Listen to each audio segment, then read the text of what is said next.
Malda medical college হাসপাতালের রাত্রি নিবাসে চালু হলো এক বেড বিশিষ্ট রাত্রি যাপনের ব্যবস্থা। শুক্রবার এই ব্যবস্থা ফিতে কেটে আনুষ্ঠানিক উদ্বোধন করলেন মালদা মেডিকেল কলেজ হাসপাতালের রোগী কল্যাণ সমিতির সদস্য তথা ইংরেজবাজার পৌরসভার চেয়ারম্যান কৃষ্ণেন্দু চৌধুরী।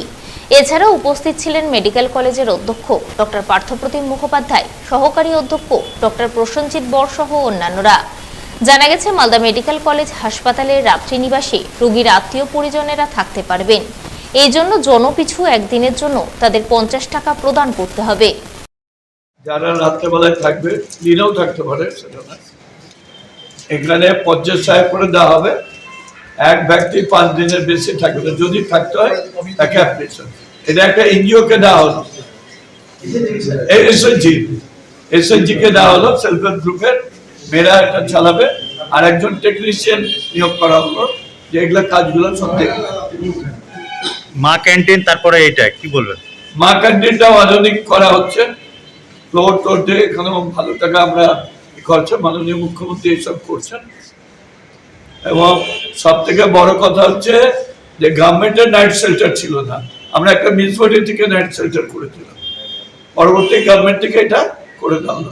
যাদের রোগী থাকবে থ্যাঙ্কস টু প্রিন্সিপাল এবং এমএসবিপি আদার্স যারা আছে, যে এটা প্রস্তাব উঠিয়েছিল সেটাকে আমরা অ্যাপ্রুভ করে আজকে সাকসেস। পুরাতন মালদা পৌরসভার উদ্যোগে একাধিক উন্নয়নমূলক কাজের সূচনা হয়ে গেল 10 নম্বর ওয়ার্ড এলাকায়। শুক্রবার 10 নম্বর ওয়ার্ডের মঙ্গলবাড়ি পাড়াসামন্ডি এলাকায় পুরাতন মালদা পৌরসভার 15 ফিন্যান্স থেকে মোট 32 লক্ষ টাকা বরাদ্দে দুটি ঢালাই রাস্তা সহ নিকাশি নালার কাজ শুরু হয়, যা নারকেল ফাটিয়ে আনুষ্ঠানিক সূচনা করেন পুরাতন মালদা পৌরসভার চেয়ারম্যান বিভূতিভূষণ ঘোষ।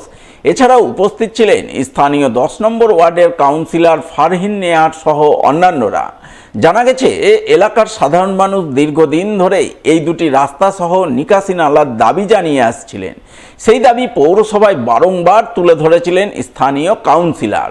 তাই দাবিকে মান্যতা দিয়ে এদিন পুরাতন মালদা পৌরসভার পক্ষ থেকে কাজ শুরু করা হয়, ফলে খুশির হাওয়া বয়ে যায় এলাকায়।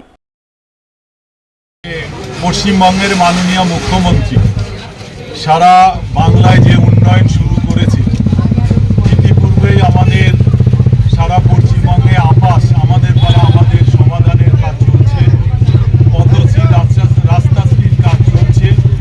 এই পৌরসভায় আমাদের 366টা কাজ চলছিল আবাস এবং পথশ্রী নিয়ে। এবার আরও 140টা কাজ যুক্ত হচ্ছে আমাদের পৌরসভার উদ্যোগে, পৌরসভার বিভিন্ন ভাগ থেকে। সেইটাই আজকে আমাদের 10 নম্বর ওয়ার্ডে প্রায় 400 মিটারের একটা নিকাশি ব্যবস্থা করা হচ্ছে, কভার ড্রেন। এই কভার ড্রেনের খরচ, প্রকল্পের খরচ প্রায় 23 লক্ষ টাকা। এই ড্রেন হলে আমাদের যেটা ওপেন ড্রেন আছে, খোলা ড্রেন, সেই ড্রেনগুলো বন্ধ হবে। তাতে এলাকায় যেটা মশা মাছি লাগে এবং নোংরা হয়ে থাকে সেটা থাকবে না। প্রায় 506টা প্রকল্পের আমাদের কাজ শুরু হয়েছে, ইতিমধ্যে কিছু কিছু কাজ শেষ হয়েছে এবং আমরা চেষ্টা করছি যে দ্রুততার সঙ্গে কাজ আমরা শুরু করে এবং আমাদের এই কাজগুলো যাতে বর্ষার আগেই শেষ করতে পারি, সেই দিকে পুরাতন মালদা পৌরসভা চেষ্টা করছে।